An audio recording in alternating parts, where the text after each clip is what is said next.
তিনি চাইলেই ICS officer হয়ে সুখ ও সমৃদ্ধিতে পরিপূর্ণ জীবন কাটিয়ে দিতে পারতেন, কিন্তু ইন্ডিয়ান সিভিল সার্ভিস পরীক্ষায় চতুর্থ র্যাঙ্ক করা সত্ত্বেও দেশপ্রেমকে বেছে নিলেন লক্ষ লক্ষ মানুষের জন্য স্বাধীনতা সংগ্রামের পথ। প্রত্যেক বাঙালি ও ভারতবাসী আজও মনে করে তিনি না থাকলে ভারতবর্ষের স্বাধীনতা পথ এত সহজ হতো না। নমস্কার বন্ধুরা, আজ আমরা আলোচনা করব এমন একজন ব্যক্তিত্বকে নিয়ে যার নাম শুনলেই ভারতের স্বাধীনতা সংগ্রামের এক নতুন অধ্যায় ভেসে ওঠে। তিনি হলেন আমাদের গর্ব, নেতাজি সুভাষচন্দ্র বসু।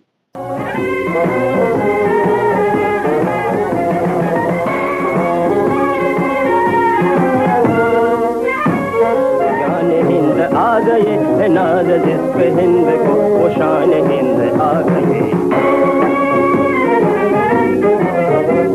सुभाष जान हिंद है, सुभाष मान हिंद।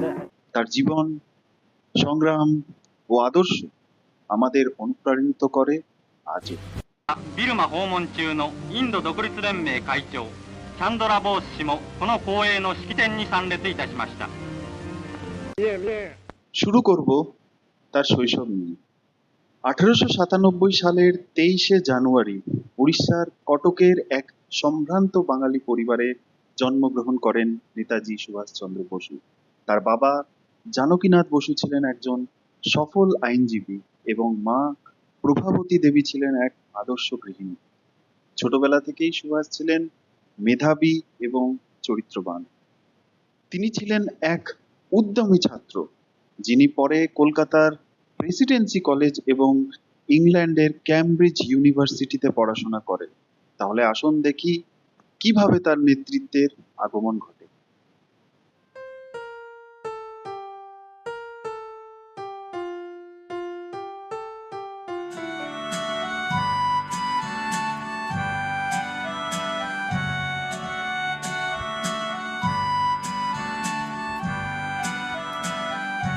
নেতাজি সুভাষচন্দ্র বসু কটকের রাভেনশন হস্টেলে স্কুল থেকে প্রথম স্থান নিয়ে মাধ্যমিক পরীক্ষায় উত্তীর্ণ হন।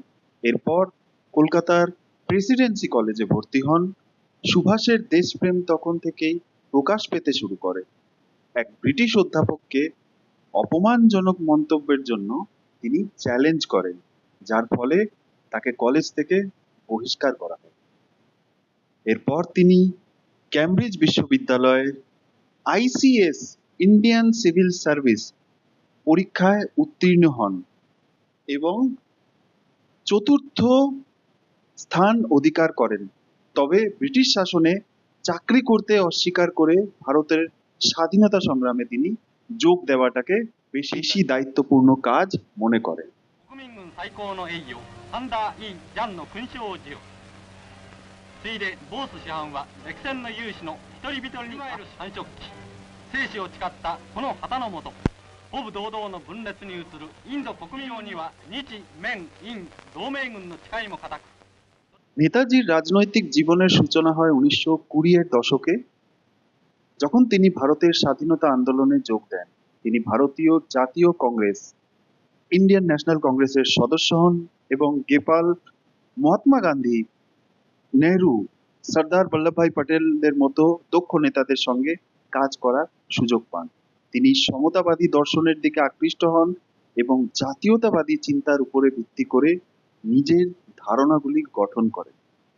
সুভাষচন্দ্র বসু মহাত্মা গান্ধীর আদর্শে অনুপ্রাণিত হয়ে কংগ্রেস যোগ দেন ঠিকই, তিনি চেয়েছিলেন একটি স্বাধীন ও শক্তিশালী ভারত। 1938 সালে তিনি কংগ্রেস সভাপতি নির্বাচিত হন, কিন্তু তার বিপ্লবী নীতি কংগ্রেসের মধ্যে মতবিরোধের সৃষ্টি করে। গান্ধীজির সাথে মতের অমিল হওয়ার কারণে তিনি কংগ্রেস ছেড়ে নিজের দল গঠন করে, যাকে আমরা ফরওয়ার্ড ব্লক হিসেবে চিনি। आप ही ने तो मुझे पहली बार कांग्रेस का राष्ट्रपति बनाया था, जबकि मैं देश निकाले पे था। आज जबकि मैं खुद जीता हूँ, आप मुझे नहीं चाहते। मैंने ऐसा क्या किया है बापू? हम सबको अपनी आत्मा की आवाज ही सुननी चाहिए सुभाष। क्या आपको लगता है बापू कि मैं आपके बताए हुए रास्ते से अलग चलने की कोशिश करूंगा? आज जबकि सारी दुनिया में जंग के नगाड़े बज रहे हैं, तब अहिंसा की बांसुरी कौन सुनेगा बापू? मुझे ব্রিটিশ শাসন থেকে ভারতের স্বাধীনতার জন্য সুভাষচন্দ্র বসু বুঝতে পারেন যে শুধুমাত্র অহিংসার মাধ্যমে স্বাধীনতা অর্জন করা সম্ভব নয়। তিনি জাপান ও জার্মানির সহায়তায় আজাদ হিন্দ ফৌজ বা ইন্ডিয়ান ন্যাশনাল আর্মি গঠন করেন।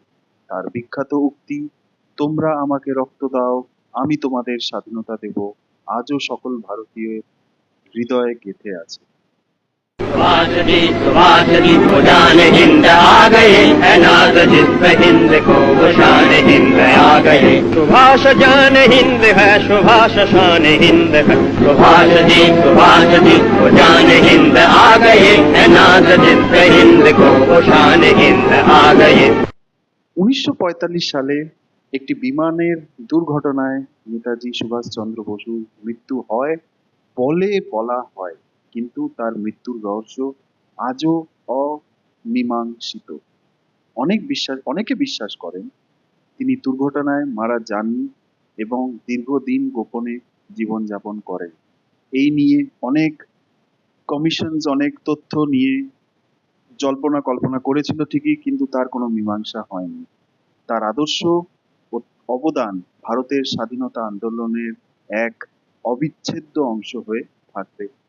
बिना कीमत चुकाए इस दुनिया में कुछ हासिल नहीं होता और आजादी की कीमत है शहादत। आज मैं आप सबको कॉल देता हूं, तुम मुझे खून दो, मैं तुम्हें आजादी दूंगा। जय हिंद, जय हिंद, जय हिंद, जय हिंद। নেতাজি সুভাষচন্দ্র বসু শুধু একজন নেতা নন, তিনি ছিলেন ভারতের স্বাধীনতা সংগ্রামের এক মহাকাব্যের রচয়িতা। তার জীবন আমাদের শিখিয়েছে কিভাবে আত্মত্যাগ, দেশপ্রেম এবং সাহসের মাধ্যমে ইতিহাস গড়া যায়। বন্ধুরা, আপনাদের কাছে নেতাজির কোন দিক সবচেয়ে বেশি অনুপ্রাণিত করে কমেন্টে অবশ্যই জানাবেন। अपना खून बहाना है, हमें कुर्बानी उठाना है, सब रुकावटें का सामना करना है, आखिर में कामयाब होना है। इस रास्ते में আমাদের চ্যানেল সাবস্ক্রাইব করুন, ভিডিওটি যদি পছন্দ হয়ে থাকে লাইক করুন, শেয়ার করুন, আর এই ধরনেরই ইন্টারেস্টিং টপিক সম্পর্কে জানতে পরের ভিডিও অবশ্যই দেখবেন। অনেক ধন্যবাদ, ভালো থাকবেন।